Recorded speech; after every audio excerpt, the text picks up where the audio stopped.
Happy New Year. Well, Happy New Year. it's not the new year. I mean, it is a new year, but it's January. Well, this is going to come out when? January 20 some okay, 20, January is over. 24th. But I This will haven't come out talked. on January 24th. So yeah. The reason why it feels weird is because we haven't recorded for a long time together. We were just talking about that before we hopped on air. It's been almost exactly a month since we last really spoke. Yeah. I don't even think I've texted you since that You've point. been very, no, you've been very quiet with your texting. It's That's right.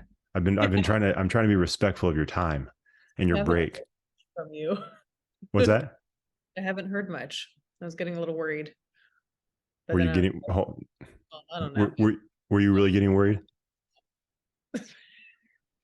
Okay, that's actually a good question. Okay, at what point, because I'm not like in your I'm not like in your like close circle of friends. I know that. So I'm sure if someone from that group didn't text you for a while, like there would be a certain amount of time where you would really worry. How much time would have to go past for you to be worried about me? Or would you not be worried at all? It's like, hey, he's fine. Or finally. Well, I'm thinking. And Probably in this scenario, imagine, I so I'm haven't not heard. posting podcasts. Okay. Okay. So it's not like you're seeing me post stuff. Like I just went completely silent on the podcast, no Oh yeah. text from me, nothing. Yeah, I would reach out to you. I'd be like, "Hey, you good?" Right. No, yeah. Well, that's okay. First of all, that's nice. So you would reach out. That was the first question. That's nice to hear. I don't know if I believe it, but thank you. Okay. And I also don't like how you're reaching out to me like you would call for a dog. Hey, come here. That's what it sounds like. You would just say, "Hey, you good? Do you need anything? Are you guys okay over there?" Is what Okay. I I don't now I think we're pushing it. I don't think you'd say any of that. But okay. But how long would it take for you to reach out? If you didn't post anything, And I didn't reach out to you like via text to say like, hey, when are we recording next? probably a couple weeks, just because even if we don't talk and even if I don't show up for an episode, I see you dropping them and I see the postings and on the stories and stuff. Probably a few weeks. I'd be like I haven't seen anything, so let me just see if everything's okay. Okay. That's interesting. That's kind of what I expected. It's also, as far as this show goes, it's concerning because you would let 3 weeks of no shows go on, which is not great, but that's okay. We'll let that slide. Three How long did weeks. it take me to notice? Probably. That's just Man, that's what I'm dealing with, everybody. that's enough to get my attention. I'd be like, wait a minute, I don't remember when the last time. Yeah, that's what All would right. happen. It makes me feel all warm and fuzzy knowing that you care that much about the podcast. I'm actually more offended that you care that little about the podcast versus me. Like for me, it's like that's fine. She doesn't need to be worried about me. But if you're like not worried about the podcast, man, all right. Well, it's good to know. That's where I rank on Deb's list of concerns. That's You fine. you asked. No, I did ask. Yeah, no, I was fully prepared. So at least you were concerned. At least you were concerned. It wasn't like a nah. We had a nice run. We did a podcast together. Because how long would it take for you just to forget about me completely? Where it's like, oh yeah, I guess I did do a podcast with that guy. What was his name? John? Now I feel like Jake? now I feel like I'm on a breakup or something. You That's been a while since you've said that. I feel like you wish. I feel like you wish. What's that situation where it's like you don't want to break it off, but you're hoping I will first? I don't want to break it off, but I'm hoping he cheats and he doesn't first. Yeah, it's like, no, I'm here. I'm committed. I'm sorry. You're So like, "I'm here to stay," and I'm like, okay, ah go to yeah. marriage counseling. Yeah, like a podcast counselor. Like she never shows up. I don't know what to do, but I can't let go at the same time. Yeah, it can be a huge mess. Can I say something? Huh? And if anybody on here disagrees with this, that's fine. You hear different podcasts that are like at our similar level, and I sometimes like I'll hear not the people that we know, but like other people, just random podcasts that I kind of come across that are in the area. I feel like ours is pretty good. I'm not gonna lie. I know that probably sounds arrogant, but I feel like we do a pretty good job. I think we do. We just like to talk. Yeah, We just don't stop talking, and then fortunately, it's people are entertained, I guess. So I I think guess so. I guess so. That's the funny thing. I'm sure you've got this before, but some people are like, I don't, how do you like, at some point, are you going to run out of things to talk about? Like, probably not. I said, we don't Yeah. shut up. It just kind of keeps going. I said, now, will people get sick of hearing us talk? Yeah, probably. At some point, that will probably happen. But as far as us continuing to put out podcasts, I don't think it'll be a problem. I think the last time we recorded, we were talking about trying to do Joe Rogan style and just talk for like 3 hours because we probably could. Like I said, maybe we'll try that at some point. Maybe like if we do like a milestone, like if once we hit 200, Right. um, maybe we'll try that. That's going to take like technical stuff I have to figure out, but Yeah. yeah, we could do it. I think. I don't think anybody's going to want to hear 3 hours of that, but maybe we'll give it a shot. People just you listen to it when you can in your car, when you're jogging, in the shower, whenever. You just that's what I love about podcasts. You could just hit pause and go do something else and then you listen to the rest later. Some That's true. people, some people are like that. Will say like that episode's too not about our podcast, but just a podcast in general. That episode's too long. I'm like, well, you don't have to listen to it like in one sitting. You could Yeah, listen chunks at a time. I don't yeah. know. It's interesting because I don't know how much it's changed, but I feel like years ago when podcasts were first starting to get popular, that was something that people would say a lot. It's like, man, this show's an hour. Like, why would I sit and listen to something for an hour?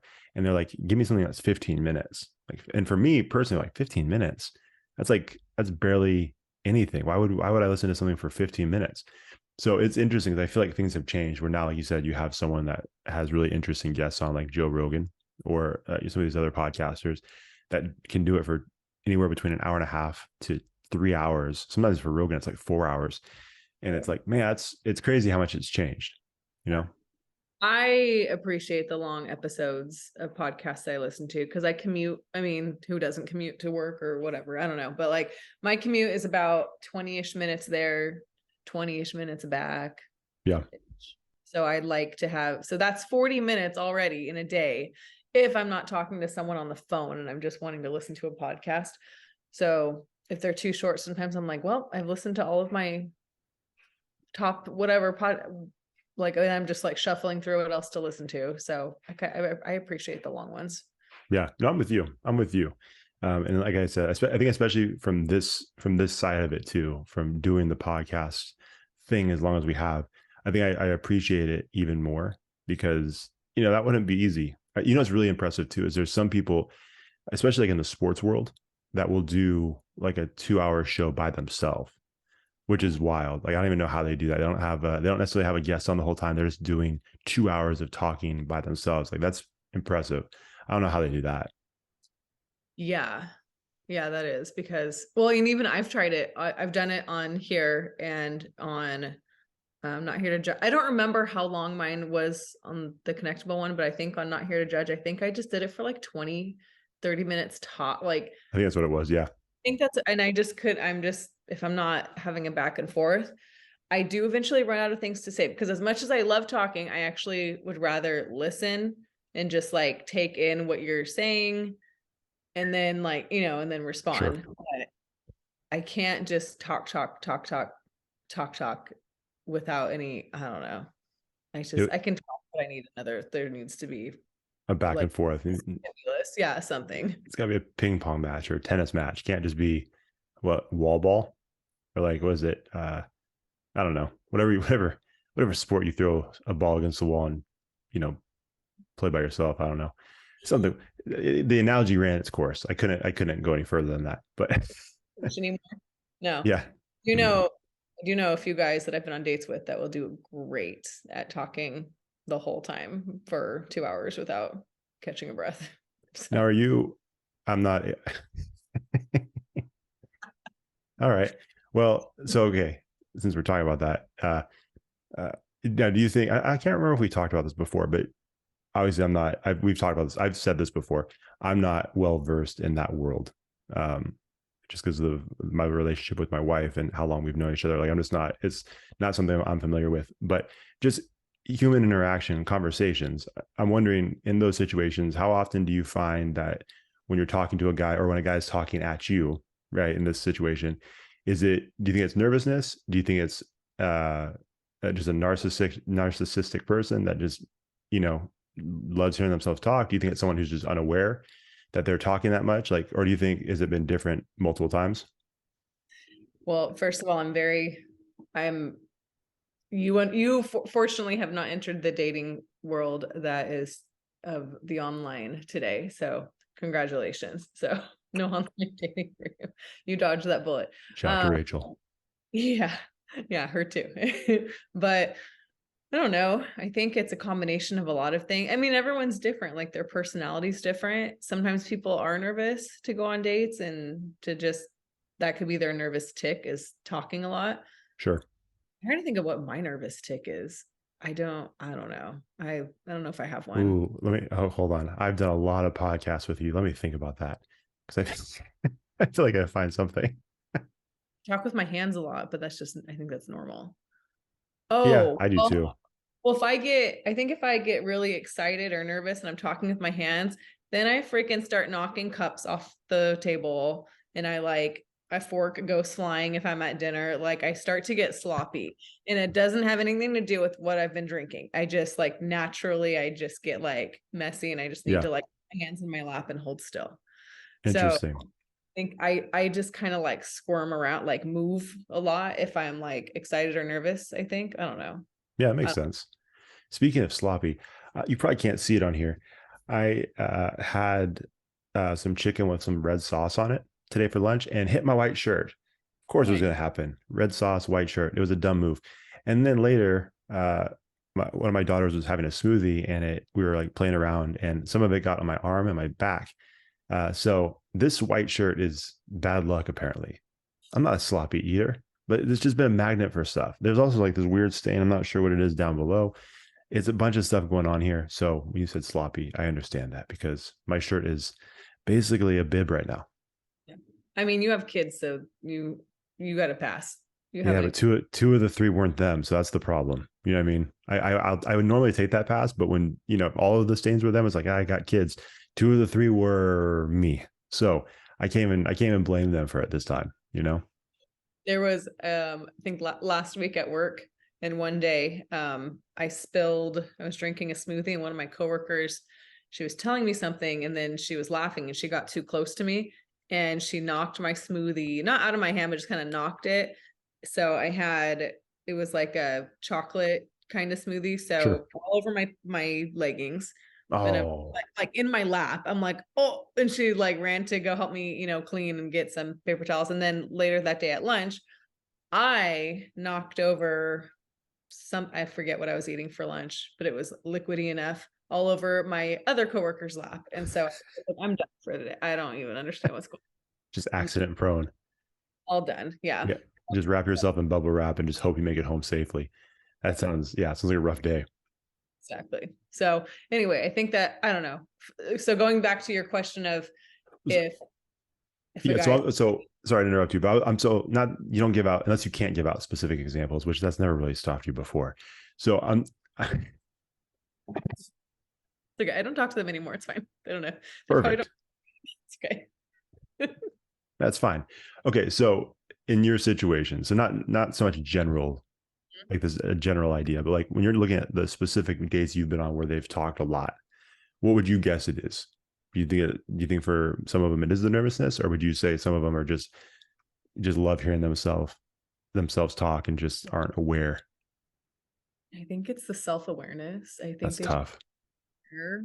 If I could guess, I don't know. Because usually then it's just those dates are a one and done. And it's usually not because, oh, they were talking the whole time and didn't ask any questions about me. It's usually other things too. Like they They're were, ugly, they're short, stuff like that.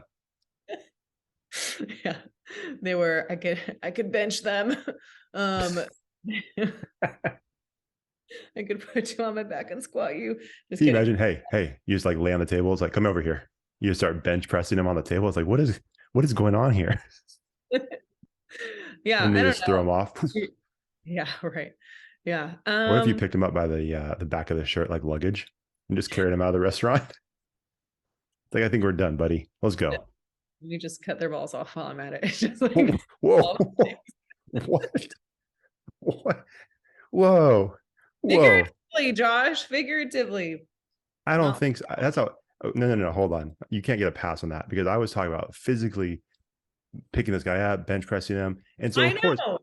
no, How but does then that? but then you say, why would I just cut his balls off? Yeah, That because I'm but what's that word? or, Demasculating or whatever. yeah, but you can't assume that I was thinking that you meant figuratively. When I'm talking about these physical acts, then you're like, I'm gonna cut his balls off. Like, of course I'm gonna think you're actually gonna take a butter knife and just I saw it off. I mean, what I don't triggered, know. dude. I guess that's what you think of when I say that. So sorry if I triggered something in you because you're Oh, it's into. not true. I'm not going on dates with you. My my balls are safe. So Oh, watch out, everybody. If you go on a date with that, be careful careful. because Very afraid. she says it's figurative, but just be careful out there. Oh, the dating world's fun. I Yeah, guess so. so yeah, I mean, and their personalities too. It's hard. I mean, it's you're trying to find someone that, and at the end of the day, sometimes you're like, I don't even know what I'm looking for. I just hope I can make a, like, if you make a connection, you just kind of know. There's a lot of people in this world. It takes a lot There of are, dates. Takes a lot of dates. there It's are like, a lot of people in this world. Well, and not that this is not meant to be a dating podcast, but like I said, the human interaction side of it is always interesting to me and how that works. So obviously, you've talked a lot about evolving, and obviously, your taste, your preferences, um, what you're looking for changes. How do you think that's one of those things that changes from date to date? Do you think that you might go on one date and then you have some kind of idea going into it and think, oh, I kind of like this one date? And it's like, you know what, my mind might change on that. Or do you think that there's seasons of time where you evolve and those things change? Or like how often? Because I imagine if when you're going on those dates, obviously, like you've mentioned before, the goal is to meet people and understand what you like and what you don't like, right? In a person and in interactions with a person. But I imagine what makes that so challenging is that if you're evolving, it's almost like if you're evolving and your tastes and preferences are evolving quicker than you can date, right? Then obviously it's like, oh, you almost can't even keep up with yourself and your own tastes and preferences. Does that make sense? yeah, it's definitely, I think it's a season thing. Sure. It's for me, at least personally. I've been on and off the dating apps for, well, I don't know, 5 or 6 years. And sometimes I'll take months off, like won't be on it for half a year. Sometimes I'll be on it for 2 months, hop off for like a week just because I'm annoyed, and then get back on. So like it kind of varies. I've remade my profiles so many times. But I think it does come in seasons because like if I were to imagine what kind of qualities I was looking for 5 or 6 years ago when I first started, it's like night and day from today because it just changes. So it's not like for me, it's not like a date by date thing because like that's hard to keep up. Sure. Yeah. And that's like fast. That's like, I don't decide that quickly, of what I like or don't like. I mean, I kind of do. I kind of am like, oh, that was annoying. Or, I just kind of make mental notes to myself. And then over time, it just takes time to change that. And then sometimes I just to go on a break and I don't go on any dates for a while. And then I'll go on a date and I'll forget like what, what I'm looking for, or what it's been like. And then they do something and it reminds me of, oh yeah, like I forgot I don't like that. Yeah, that makes sense. Yeah, it's just weird. And I'm I don't I like being alone. So there's that too. So it's like, A little tug of war there. well, yeah, and it's like I don't have eh, an end goal of like I want marriage and I want kids, and some people do, and that's great. And I don't know, I just don't, at least right now I don't. So it's like I don't have a huge, it almost makes it more difficult to find someone because that's out the window. So it's like if I go on a date with someone, it's like they better at least be as peaceful as I am to myself, or they better be way more entertaining than I am to myself because I don't need anyone bringing me down. I've worked hard to get here. So there is no, and I'm not saying that people settle when they're like, oh, I want marriage and kids, so I'm just going to pick this person. I mean, I don't know, maybe they do. I have no idea, but like, I did I not, Rachel. don't talking about Rachel. I'm sorry. I'm kidding. I don't. I She doesn't listen anyways. I don't know. I don't know. Everyone's different. I just can only speak to what like Yeah. what I know. So, but at the same time, I'm like, meh. If I don't get along with someone or I don't find them, then that's okay. I'm cool. I'm chilling. But Yeah. I learn a lot about myself through the process. So that's my motivation too. Is Yeah, that that makes sense. become more comfortable in your own skin. Yeah, that makes sense. Well, I think it makes sense. Yeah, I guess me coming from the, and obviously you have been married in the past, and me currently married. See it from that perspective too. Yeah, like the way I look at it is when you, if you get to that point where you choose to um, ask someone to marry you, right, and you choose to start down that path, you are you are in a sense saying that, because like you said, when you go on dates, if that person, if there's something that you don't like about that person, right, and those things, you can just kind of say, okay, cool, this is one and done, or maybe a couple of times and then we're done. That's not really what you're signing up for marriage, right? Like you are at that point, the way I look at it, and you're still evolving. That's where it's interesting. And I've said this before on this podcast. I heard someone say once that when you get married, you going into it, you have to understand that you are signing up for almost, it's almost like you're signing up for multiple marriages, right? Or multiple versions of the marriage. Because uh, again, I've used myself and Rachel as an example. We met in high school. Thankfully, we're very different people than we were when we were in high school, however many years ago. If we weren't, there'd be a massive problem, right? But even, we met in high school. 5 years down the road, we're in college, right? Very different people. 5 years after that, very different people.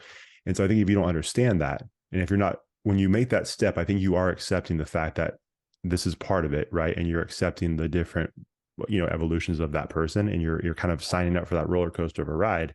And so, like I've always told you, when it comes to the kids thing for yourself, I've always had a lot of respect for you when you say, hey, I'm not someone who's going to subscribe to this idea that I have to have kids because that's what other people want. Because I think the most selfish thing you could do, again, having kids, would be just because someone else feels like you should have kids, you decide to have kids because you felt that pressure. That is incredibly selfish to the kids that you're bringing in this world.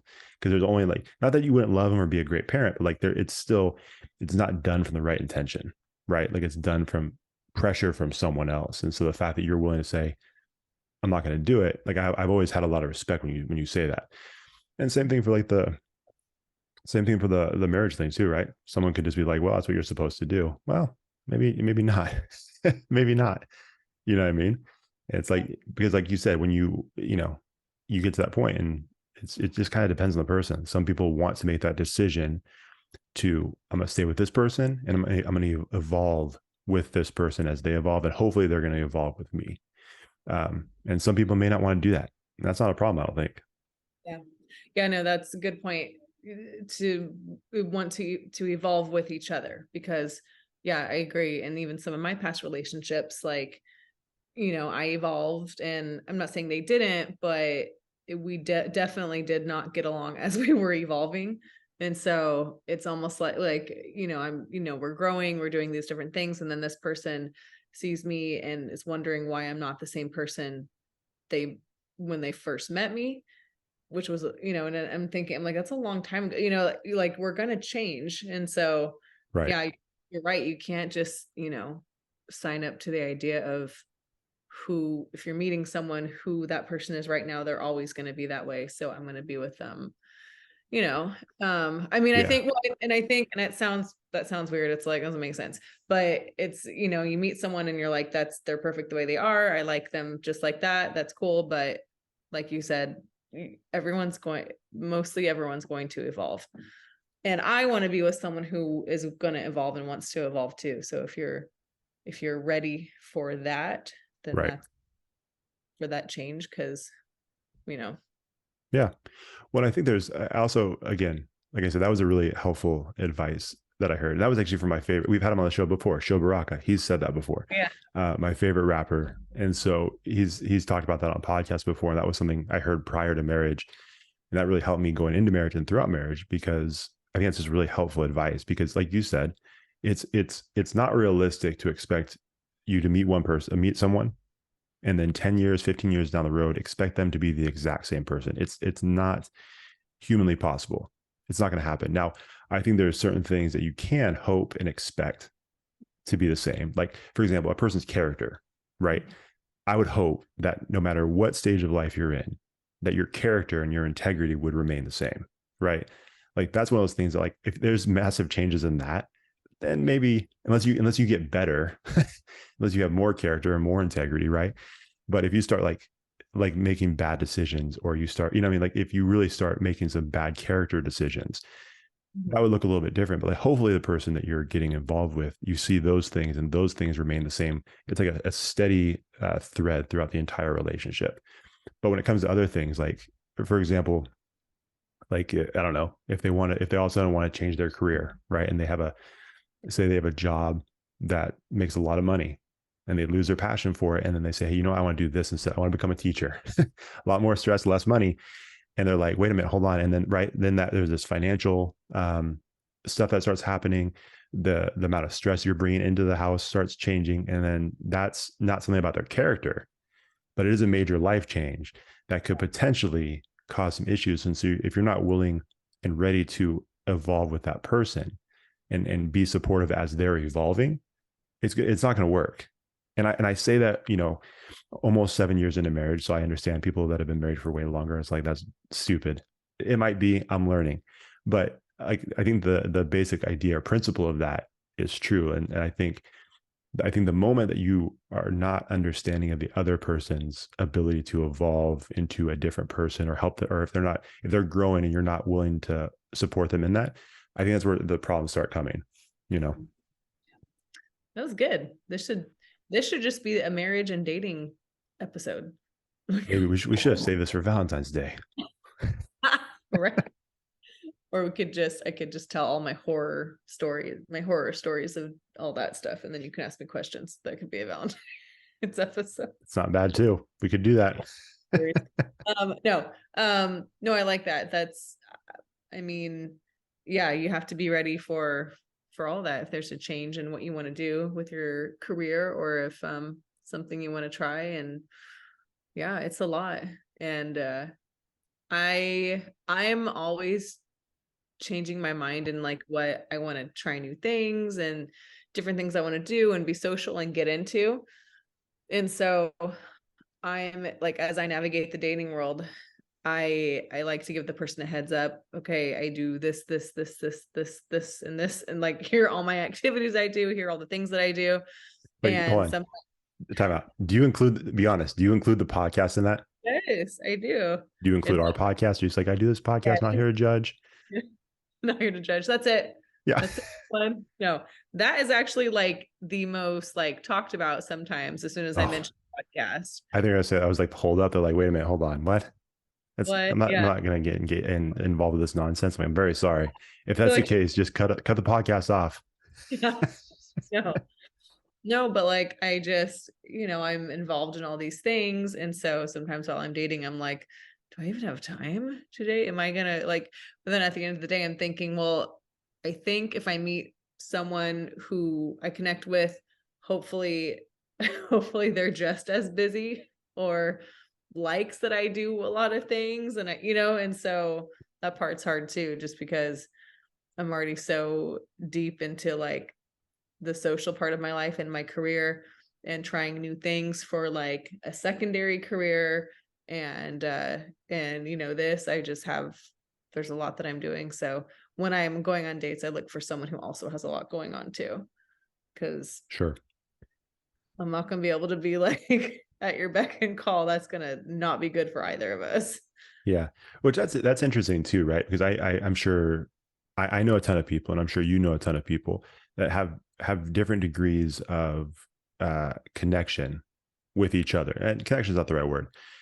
Basically what you're talking about, right? Proximity.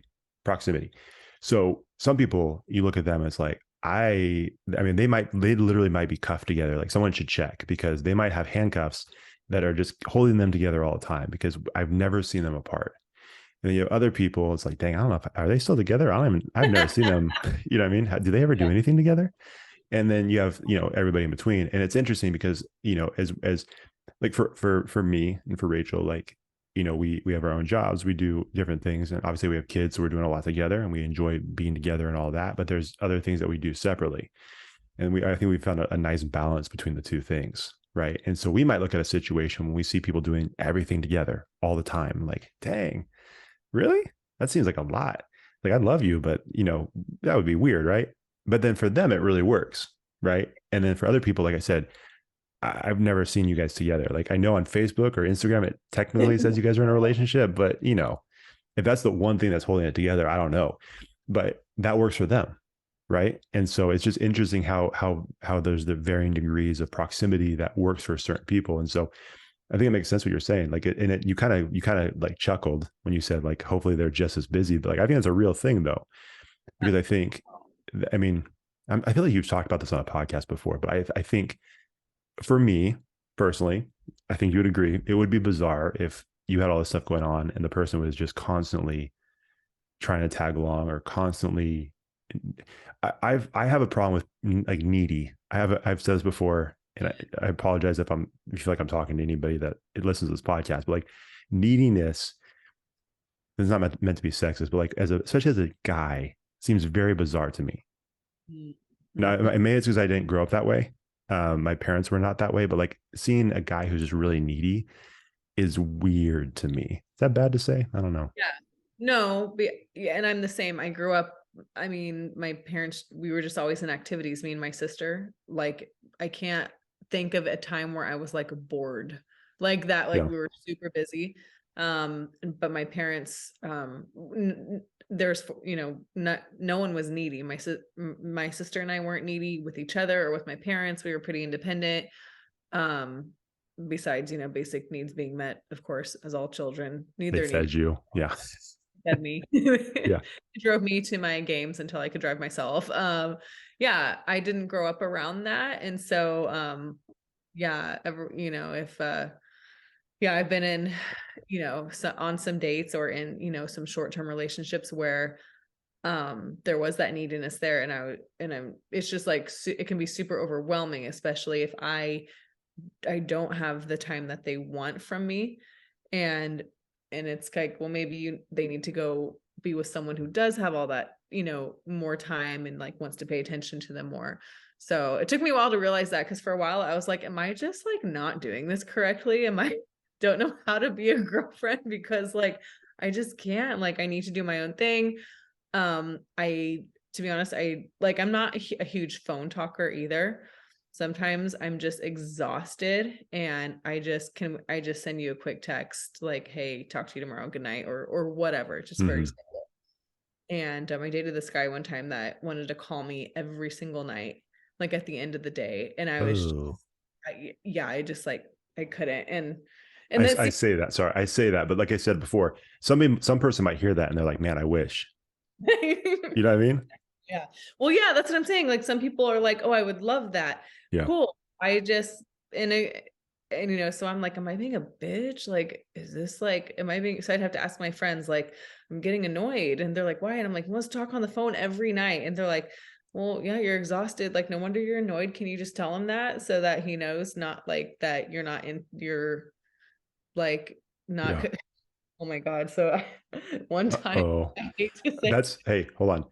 Can I tell you something? Like I said, I've podcasted with you enough. I feel like when you do the thing to like the hands to the eyes like this, then I know it's like, oh, we got something juicy. Everybody, listen up.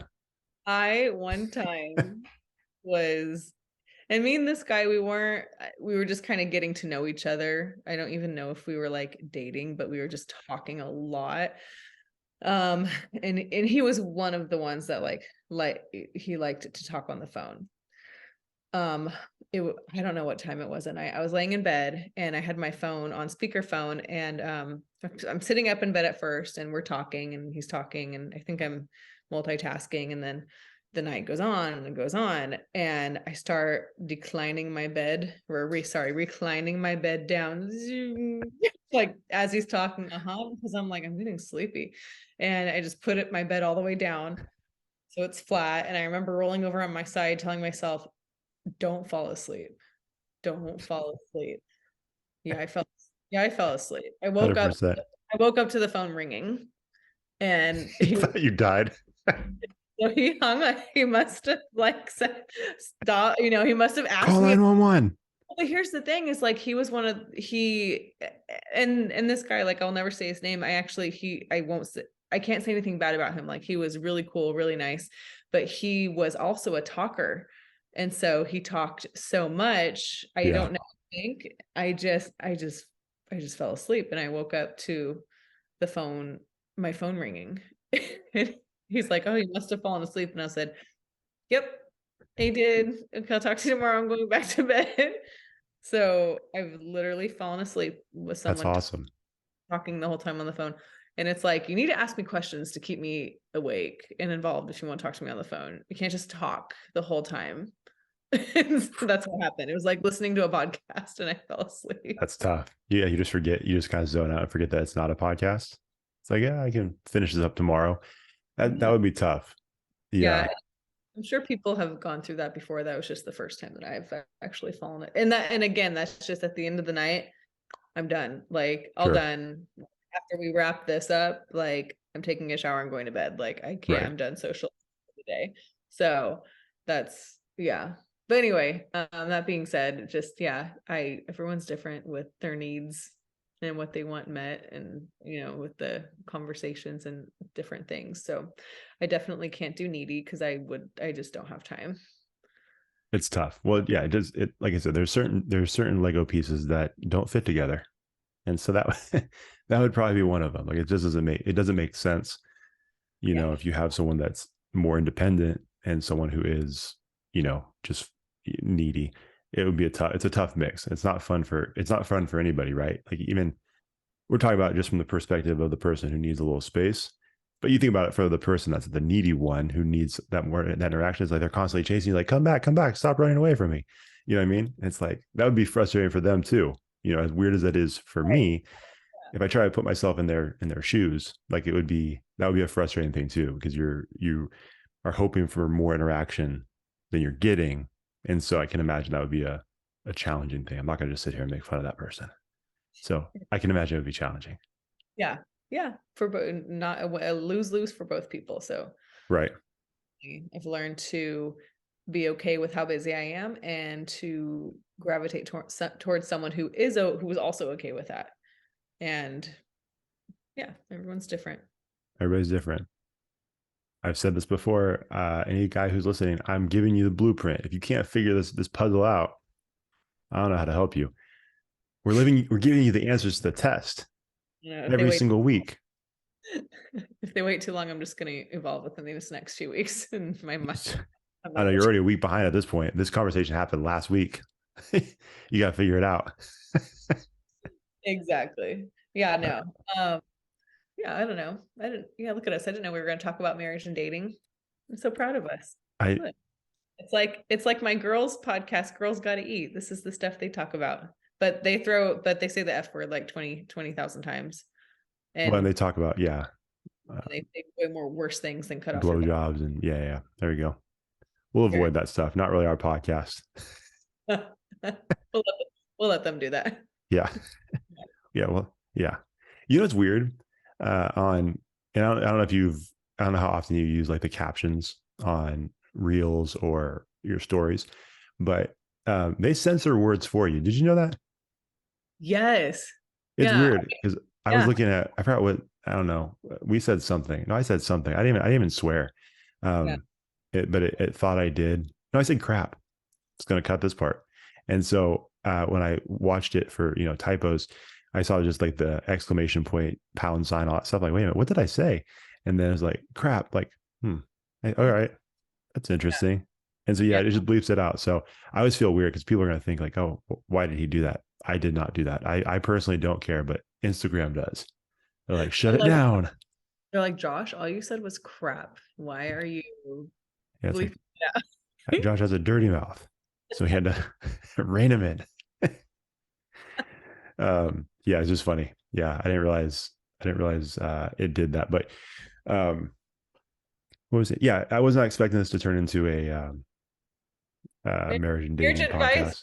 Yeah, marriage advice from Josh. Dating, I don't know if it was advice that I gave. I think it was just more of just Mine talking. wasn't even advice either. That was just my perspective. Like I said, I'm only almost 7 years into this. So you maybe listen to what I'm saying and like, what an idiot. And that's fine.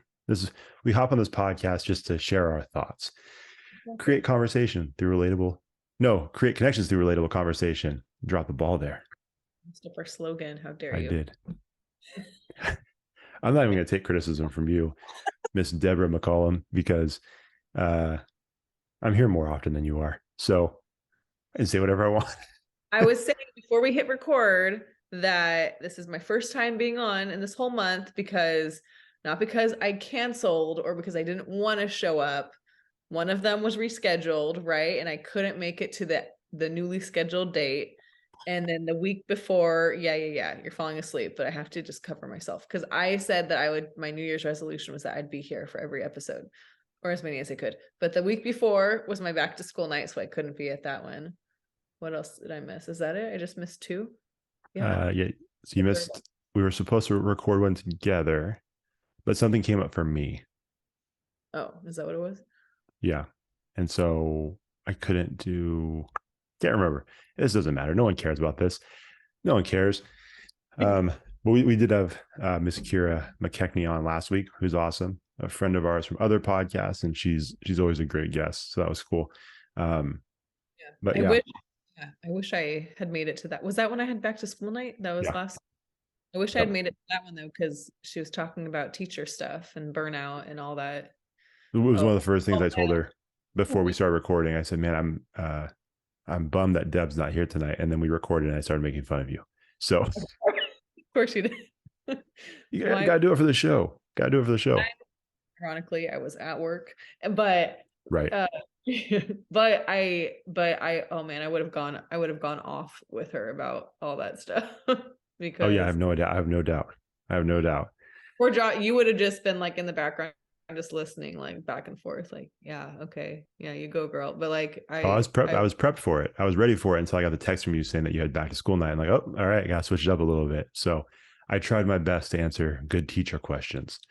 Um, you have but yeah, you have the non-teacher questions like perspective, which is actually good because you probably have questions that you're, well, I mean, Rachel's a teacher, obviously, so you have some intel, you have some insight.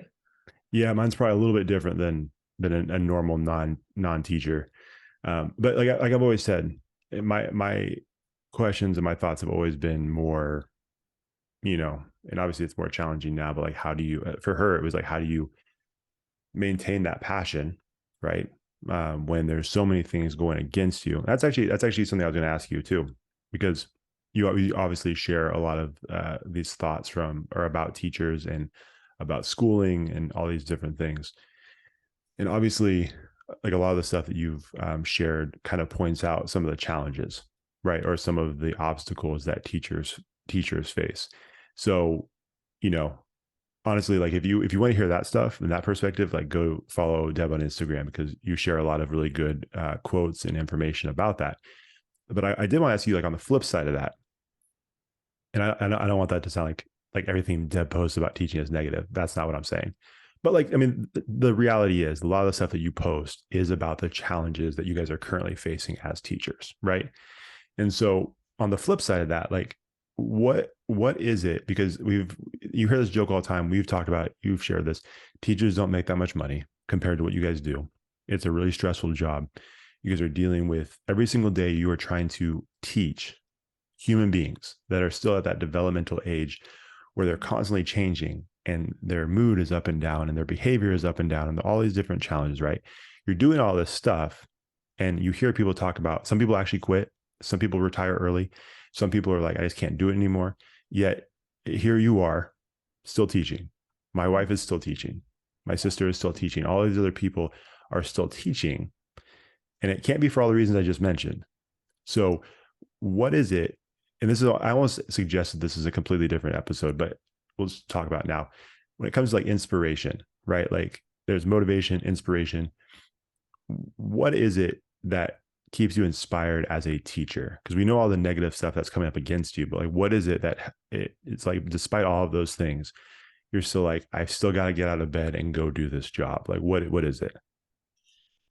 Well, first start, like I actually love teaching what I teach. PE, it's the most fun subject ever. I think everyone should be a PE teacher. Yeah. So if I could suggest what kind of teacher you want to be, teach PE. No, no, I love it. I like moving around. So the actual like if I'm able to do my job without any of the negative like stressors or, and that's impossible because I have kids in front of me. They're all the the variables are going to change every day. But if I could actually just focus on just doing my job, I love it. Like I love teaching the content.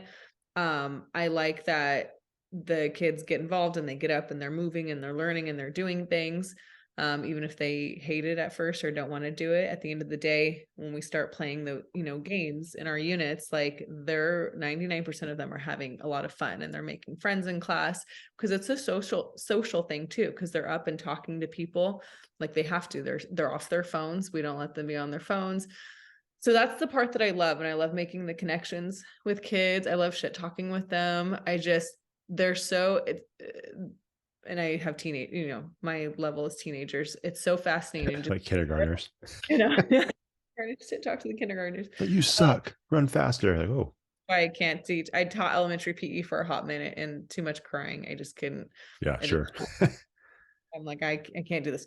Yeah. So yeah, but with the teenagers, because they're smart enough, they're smart. They know, like, they know what they're doing. They know, I don't know. And so, but I have really good conversations with them. Sometimes they teach me stuff. Like, it's just I like that age. And so that's why I continue to do what I do.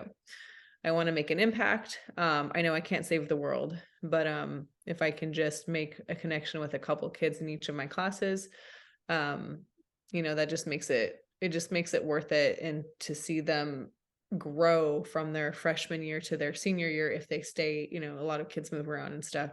And then they come back after. So it's been 9 years that I've been at the school. So now I see kids coming back and saying hi, and just like they're doing so well and they want to up, I mean, it's nice to get like notes and cards and, from kids saying like, oh, I appreciate you, blah, blah, blah. But, just you can tell the impact you're making on them just by seeing them every single day. And so that's what I really like about it. And, yeah, if I mean, don't get me wrong, like if I have my reservations about like, oh, what else could I do for a living? Well, fortunately I got to pay my bills, so I can't just leave. So I can't just like peace out teaching, I'm out, like, no. Yeah. But that being said, I'm also grateful with my coworkers that I get to work with. They make it a lot better. So I'm in a very fortunate situation with the state that we're in with education. I work with my best friends. I'm very lucky. And I think our school is doing a good job trying to turn around the behavior issues at my school. Like we're all working together right now. So it's, it's getting better. And I'm glad that I'm not able to just quit on a whim. That's not an option for me. Yeah. And so it kind of forces me to stay in it and try to fix it instead of being miserable every day. Like, what can I do today to make it a good, like, what can I control today? Like, I can't control everything that's going on in education and how kids are behaving and how there's no consequence. Like, I can't, that's there. And I don't want to just pretend like that's not there, but also I can't, like, I just can control what I can control. Right. Yeah. Yeah. No, that's awesome. I feel like, and again, obviously I've tried, I feel like at this point I've made this hopefully painfully clear that obviously I'm not a teacher, so I don't understand the ins and outs and the stress that comes with that. But I do feel like at the same time, I do feel like it's important because you hear so many people talk about how people are not, people don't want to become teachers for all of these different reasons, all the challenges and the stress that it brings. But it's such an important job that you still are hoping that people will choose to go down that path, right? And so, I think even you saying what you just did, and again, I think this is for anything, not just teaching, but anything in life. Sometimes we get so focused on the problems, right? We get so focused on the challenges, we get so focused on the negative side because that's what we're currently dealing with, that we're not promoting the positive side of what we do, or the, like you said, you keep saying, you keep saying the positive impact, right? Yeah. That you have on the kids. And sometimes I think that gets lost in the shuffle, which sucks because that's the biggest benefit of what you guys do. Like you get to impact someone's life every single day. You're around some of these kids more than their families are during the school year because you're at school for such a long time during the day. So yeah, a teacher's role in a kid's life is huge. And so I feel like it's always important to address the negative stuff, right? The challenges, the obstacles, because that's how the change happens, right? Like you have to address those things that are causing teachers uh, and students problems within the school system. But at the same time, I also think, man, we got to talk about that positive side of it too, because I think there's so much good you guys do that needs to be highlighted more. You know what I mean? And so I think if there is anybody that's on the bubble thinking like, I'm seeing all this negative stuff about teaching, like, why in the world would I do this? It's like, Yeah. well, you may at the end of the day, you may decide you don't want to, but let me give you like 5 positive things that you will do if you do become a teacher. Like, I think that's a really important thing. Yeah. Yeah, it's definitely, you definitely, if you go into teaching and you're like, this is not for me, for sure, that's how people like quit because they don't love it enough to even stay for the pay, right? Like, why am I going to hate my job and not get paid? That's no, that doesn't make any sense. But Sure. luckily, again, yeah, teachers don't get paid a ton, but I'm still able to like support myself. I've worked hard to do that, and I've had to work many years, and I work multiple jobs too to do that. But California is one of the highest paid like salaries for teachers usually, and I think New York is the other state. So many of the schools like in between, or excuse me, states in between, so I look at their salary and I'm like, what? But at the same time, the cost of living is different. Like I think they try to keep with inflation, Sure. but but anyway, yeah, you definitely, if you walk in knowing that you're not gonna be a millionaire at this job, working this job, like you better, love it for the most part or like it, there's ups and downs and every year is different. Trust me, like a few years ago, like was awful, like almost sent me back into therapy, awful. Yeah. But and this year so far is better. So, I mean, every year's different. Yeah. Yeah. No, I think that's a good way of looking at it. Well, and again, that's why I think what you share on Instagram and what you have shared on this podcast, I think is important because, like I said, I do believe that we need to do with anything, uh, share the positive side of things. So that it's like, hey, this is the benefit and this is the impact you can have if you choose to do this. But you are choosing to do this, and so if you choose to do it, here's all the negative stuff that comes along with it. And so you better be ready to go if Yeah. you choose this path because the impact that you can have does come at a cost, and Yeah. especially in your guys' current situation, right? Like, and I would say this, and not being a teacher, but just based on everything you have said, you said love it or even like it. I don't personally, from what I'm seeing, I don't think you can just like it. I don't think it's enough to get you through it because I'm sure that there's some people that love the process of teaching. They probably love the interaction with students. But I think if you don't love it, or if it's with anything, right? If you don't actually love it, and if you're not willing, it's like training for like let's just say a marathon, right? Or training like when you were doing powerlifting, right? If you don't love the craft of powerlifting, or if you're not doing it for a greater cause, why are you going to do it? Because it's too much time, it's too much effort, and at the end of the day, you're just going to burn out for no reason, right? Like I think there has to be a certain level of desire and love inside of you to really be able to survive. Maybe I'm wrong, but I feel No, like yeah, you know what I mean. Like I yeah. think there's got to be something inside of you. Maybe for you, it's that athletic side of you, right? That the competitor in you that helps with that too. But I just think first, if anybody goes into this, again, you correct me if I'm wrong, but if anybody goes into this thinking it's like just looking at it from like through a rose, colored lens of just the fun part of teaching, you're going to be in for a rude awakening, and it's going to be really, really difficult. Like I think you got to buckle down and really be prepared for the difficult parts if you're going to survive. Yeah, no, that's true and that's why, and unfortunately, that's why teachers are leaving or wanting to retire early, because the past couple years, blah, blah, blah, we don't need to get into it, have been so difficult and continue to Yeah, be difficult. And so, and people, they're like, I don't like teaching anymore. I don't love it. I'm gonna go do something else. So yeah, right now it's hard just because I don't personally know one teacher that loves their job right now. sure.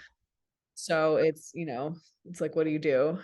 Stay, Well, stick with it and hope it gets better. Or, I mean, I have, I'm on like this little committee at my school where teachers come together and just kind of voice like their concerns about campus safety. Like, we're trying to make change. We're not there to just bitch, we'll bitch a little bit, but like, we're there to like have a solution. And so far we've created a solution that has kept kids from wandering around campus, because that mhm, was a big thing. And that's why fights started happening. That's why things started getting vandalized. Like, kids just legit would not go to school in class. They're just wandering around campus, and we didn't have enough. So things like that like the public doesn't know or see or whatever, like we don't have sure. enough adults on campus, we don't have enough security, we literally don't have enough people to keep these kids in class, to like take, why are you out of class, go back to class, because they could, those kids that are doing that unfortunately could care less about their school. They're Yeah. just there to socialize and blah blah blah. So on that committee, we're trying to make change, and so far it's going in a good direction, but it was very shocking to hear. Like, I thought it was just me and a couple other coworkers that felt like, oh, like this is not this is not a lovable job anymore. But just hearing their stories, it's like heartbreaking, because they'd like cry, like, I came into this profession because I love it. I don't love it anymore. Mhm. So it's getting to be too difficult. We don't have any support. It's really heartbreaking right now. So it's hard to be in it for the love of teaching right now. But I'm hoping it'll get back to that someday. Yeah. Well, and I guess maybe that was maybe that was not the way to phrase that either. Because I maybe, yeah, you're right. I don't think if you have a love for teaching, Right. that's probably not enough because of Right. how difficult the job itself is. But it's almost like, I guess, going back to everything you said before, you almost have to have a love and a hope. Maybe it's not even a love. Maybe it's like a hope. Maybe it's a Mhm. hope for the impact. Because I think if you just have a love for the teaching, it's probably not enough. Right. But if you have a love and a hope for the kids that you're teaching, and you're hoping that you can make a change and an impact that will affect their lives, that's why you go to the meetings, right? Because I imagine you're not just going to the meetings because, like, I love teaching so much, I want to see teaching get better. Like, the reason you teach is because you're trying to impact the kids. The reason you're going to these meetings is you're trying to impact the kids and make the environment for them to learn in better. So maybe I shouldn't have said you have to be in love with teaching, but I think you have to be in love with the hope that you Right. can have an impact. You know what I'm saying? Because I think that hope or that love of having an impact on your students is what's going to get you through. Because you're right, the teaching part of it, you can have as much love for as you want for it, but if there's outside forces that are making that difficult, then it's hard to continuously love that Yeah. profession. Yeah. And then it's hard to, when you have so many negative factors coming in at you, and it's hard to even focus on trying to impact kid, positively impact kids. And I Yeah, think that's where teachers are right now. Like it, yeah, just, yeah, going back to that, like we do it because of the impact, and because of the hope that we can impact them and have, have, all these positive effects on them. But that is even like almost impossible these days. yeah. And I'm not saying I mean, I guess almost impossible is strong, because sometimes we don't know that we have a positive impact on them. Like, they won't say anything, they'll just go about their day and we have no idea. Which is fine, but yeah, yeah, it's just hard these days. But I totally agree. If you want to get into the teaching profession, regardless of where education is right now, like if now and or 10 years ago or 50 years ago, like, you for sure need to have a love for kids. You need to have a love for having a positive impact on them, teaching them something, even if it's not like your academics, but like it's just about just life, like how to be a good person. Like, that's what we're trying to teach them too. How to be in this world, because some of them have no idea. And they're in foster care, parents are absent, parents passed away, I don't, whatever, there's so many situations to where they do not have positive role models in their life. Hmm. And so I think that's really like where I think almost every teacher can agree that that's what we want to do, is make a positive impact on them in that way. Yeah. And I think that's why, like I said, maybe hope is a better, you are kind Yeah. of fighting for that Yeah. hope, because that hope seems to be getting, like, that hope can be taken away, right? Like hope can become very dim and barely visible, which is kind of what it sounds like for you guys. Like you guys are almost like fighting for that last little bit Keep of the hope. flame alive. We're Yeah, that's trying what to it sounds like, right? light Like, and keep going. Yeah. yeah, and that's kind of what it sounds like. So again, maybe that's why I maybe hope, like you're fighting for that hope, but even at this point, it is, like you said, becoming more and more difficult to see it, because there's so much blocking it from letting that light shine through, which is unfortunate. But um, you know, you guys are, I mean, obviously you guys are doing a great job despite those things. And in conversations with my wife about the experiences she's having and all of that, um, still comes home having stories about conversations with kids, or like you said, life conversations. And so, you know, despite all of that, you guys are still doing an awesome job. So hopefully it gets better. But Hopefully. Well, just like one random little story really quick, just what sure. you just said, like conversations like with kids. Today I had one of my girls come up to me and she's like, so if you have a guy friend, or no, what'd you say? If you have a boyfriend, but you only see them as like a platonic friend, how do you tell them that? So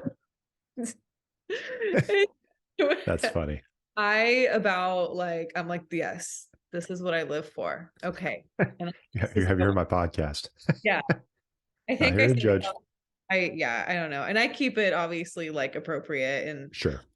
but like, I think I said something along the lines of, well, I think that if you can tell him that I want to stay your friend, and if you want to keep him as a friend, that maybe you guys should just be friends. Like I something along those lines. I explained it better, but Life advice from Miss McCollum. she seemed satisfied enough and said, okay, thanks, and walked away. So yeah, you're welcome.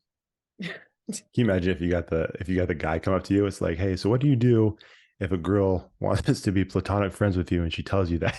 It's this back I'm and like, forth. oh, you're Like the guy. you just Yeah. keep giving the advice to both sides. Yeah. So funny. Anyway, that's just a funny little story about That is funny. little things like that. They just want to know how to be in life and like what to do sometimes. It's just really funny. Yeah. Well, yeah, but I mean that is the interesting thing about, like, again, I don't know if people always understand about the teaching world, is like that they do feel comfortable with you guys sometimes because you guys are around them so often. And like, you guys are still, like, I still think of you guys as young teachers, even though I don't know if you guys technically are, but like I consider you guys young teachers still. And so I think there is that relatability as well. So there's like a really important piece there that they will come up to, as silly as that sounds, right? That story was like, someone had the guts to come up to you, or the familiarity with you. It's like, hey, I'm gonna go ask Miss McCollum this because, like, I think she has valuable advice for me. Like, that's Yeah. huge. You know what I Yeah. mean? um and she came to the right person, because as we just discussed for the first hour 45 minutes of this podcast, you have plenty of advice on that topic. So that's good. I have advice. It doesn't mean I take it. Yeah. But They're not going to see you out and about, so it's fine. So, yeah. anyways, we've been recording for a little while now. Um, did you have any other thoughts on that? Mm, I mean, we could keep going, but better not. Perfect. We could do it. Oh, He's like, God. God. I'm sorry I brought these things up. This is my fault. I brought up dating, brought up teaching. It was like a perfect podcast for you. I know. These are all These the are things I think about and talk about these are the things that revolve around my life, besides working out What are and your being thoughts with my. about mermaids? Oh, you want to know? I got my cup back.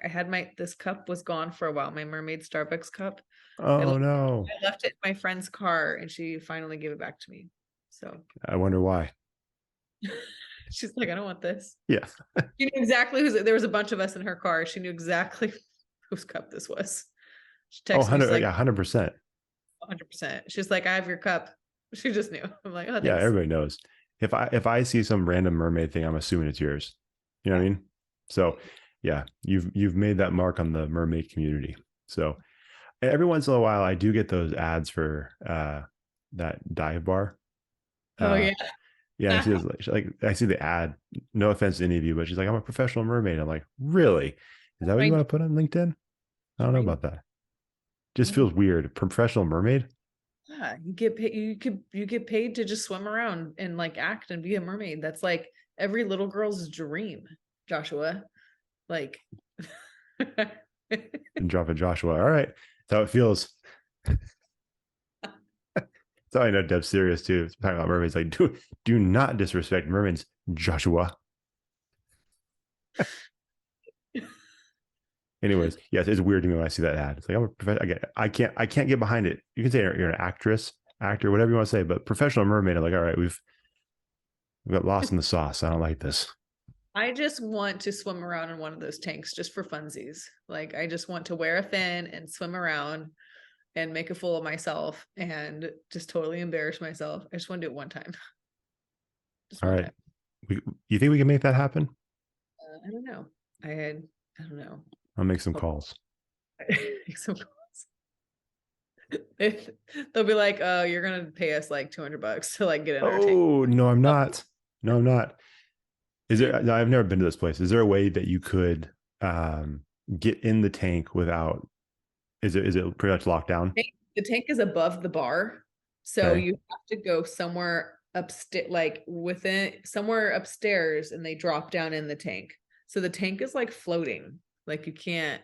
is there someone that watches the door? I mean, are you trying to get? Josh just wants me to get arrested. Like you're gonna challenge me to do it. I need to get a fin first. I've Is yet to that go to a is convention. wait? Oh, excuse me. You have to get a fin first. You probably like five at your house. There's one behind you probably. Is it still there? It's a blanket. I need like a fin. I need like a swimming fin. That's true. Blanket. That you might die if you put a blanket on in the water. It just drags you down. I know, I get all tangled. Don't do that. Don't do that. All right, we'll figure it out. Okay, that'll be Operation I, Find I Deb. should call them. It's like, hey, if my friend was interested in jumping in the tank as a mermaid, would you allow that? What would it take? Not even a front. Like there does not need to be an audience there. I just want to do it for funsies. Oh, there's Like 100% going to be an audience. There has to be an audience. Why else would you do it? Here's the thing: if there's no audience, you might as well go to a pool and jump in. they'd be like, "You're not going to do it when customers are here." I'm like, "That's fine. I just want to swim around in it." No, that part's fine. Well, yeah, we'll see. We'll do a paid thing. We'll say, hey, for Connectable, we'll sell 50 tickets, $100 per ticket. If you would be interested in watching Deb swim at this dive bar as a mermaid, I think we could sell some tickets. I would not be able to hold my breath because I would just be laughing. That's perfect. Hey, we don't hold on. We're not expecting you to actually be a mermaid. It's like, oh my gosh, there's Ariel. No, we expect Deb to be flopping around in the water like she does not belong there. That's what people are coming to see. Not people aren't going to pay a ticket to watch Deb float gracefully through the water like an actual fish. No, they want to see you look like a fish that's out of water, that's flopping around like, oh no, got to get back. That's what they need to see. Just wait, I'll surprise you all. What does that mean? Oh, you like you'll swim really well? I'm gonna You know, practice. we wouldn't be surprised by that either. We'd be disappointed, but we wouldn't be surprised. It's like she's done this before. She lied to us She's practiced many times. many times, like just in your bathtub. It's at my community apartment pool. I'm just Yeah. swimming around. They look down, they're like, why is there a mermaid in the pool? Sorry, What? kids, we can't go to the pool today. That redheaded lady's down there again with her fin. Just chilling in the spa in the Yeah, hot just tub. just flapping. Don't put it past me. I might do it. Like Yeah, it. but then there would be the one a couple of creepy guys at the apartment. It's like, oh, she's back. It's the mermaid. Ariel's back. So it's a very polarizing thing. Like you would terrify some people, and then you would Uh-huh. be like a fantasy for someone else. It's not really the place you want to be. You know what I mean? You can't please everybody. No, and some people you can please too much. So you want to avoid that. So all right. Anyways, let me say this one last thing before we get out of here. So because we haven't talked about this because we haven't recorded for a while, but the guest of the year tournament turned out great. It was a ton of Yeah. fun. We had a lot of I was telling Rachel, I think as far as voting and the numbers, like didn't get as high as we've seen in the past, but the overall involvement and participation from everybody from round one all the way to the championship round was so much fun this time. Like it's always fun, but this year it just everybody got into it. I mean, it's the most fun thing that we do, I think, because it really does get everybody involved. Plus, not just our guests, but it gets all of their followers, all of their friends and family involved, and people are constantly posting, trying to get votes for their favorite person, and it's just a lot of fun. And like I've told people, because some people will reach out, it's like, hey, this is really like this is a really cool marketing thing that you guys are doing. This is great engagement and getting more attention on your brand, which is awesome. We always appreciate when people say that because it makes you feel like we're doing something that is having some kind of impact and getting the brand out there. But at the end of the day, we gained some followers, we gained some downloads from it, but it's like just like a quick like splash. It's a quick sprint, right? But the thing that we enjoy, I mean, I think I can speak for you and I, is the fact that like we get for that whole week, we get to see all of these people interact. All these people get, more connected. People start following other people that they weren't following beforehand. And, I love, like, it's always funny. Every year we've done this, I get a text from Troy Spivey and he's like, hey man, it's go time. Like, what do I need to do? And like every day he's texting me a couple of times, like, hey, what's the count now? What's the count now? Like, he's like, I'm probably driving you nuts. Like, man, I love it. I love when Troy texts me about that. Cause it's like, he cares. He has a great time with it. And everybody that follows those guys, they jump in. And Connor Manning was constantly posting about it. And then also promoting people that beat him. He's like, okay, well, if I can't win, this person's got to win, right? Lauren Johnson, our friend Lauren, posted pictures of her baby trying to win. She's like, hey, if you don't vote for me, you're not voting for this, and you're a monster. Like stuff like that. Like everybody was really getting into it, sharing stuff. And like I said, this year, like I said, as far as the votes, I mean, we've seen some insane numbers for votes in the past years. Didn't quite see the same number of votes, but as far as participation, we saw a ton. Just like really, really cool. So shout out to everybody. Shout out to Derek or Eric, DJ Eric Rhodes, not Derek. I smushed the two things together. Yeah, he's been doing some really good mashups lately. I'm just like, Yeah, love it. Anytime I scroll and I see it, I put the sound on so I could listen, and I'm just like, that is just amazing. I love he's it. really good. Yeah, So he's a cool. beast. So Yeah. yeah, well deserved for sure. But yeah, it was a fun time that we had doing that. So My favorite time of year. I love it's it. awesome. Yeah. Yep. Yeah. That's yep. I don't do any work or anything. I'll repost when I can. Josh does all the work and does all the tallying and stuff. But you So did say you sent me videos this time, which I appreciated. hey, yeah. I Because like started videos. Didn't I start one without you you asking? did. You did. It was a very proud co-host moment. I'm like, oh my gosh, she does care. A little tear dropped. She's involved. She's involved. She does care. Yeah, no, it was awesome. And like I told you before, we were joking before. It's amazing. It doesn't hurt my feelings at all. I understand, but like Deb's videos tend to get a lot more views than mine. I'm not, do with that what you will, but I understand. You know what I mean? I get it. It's okay. Just more entertaining on my Sure. one or two take video. Yeah. Okay. You didn't have to bring that up. I asked Deb when she sends me the videos, like, all right, how many takes did it take? She's like, I got like 2. I'm like, oh, good for you. Mine was like 53. Good for you, Deb.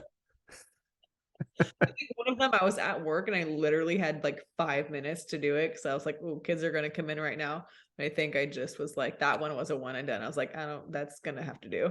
I had one in a similar situation where I did not have much time. Like, I gotta get this one off quick. And it wasn't the best, but I got it done quicker than normal. So pew pew.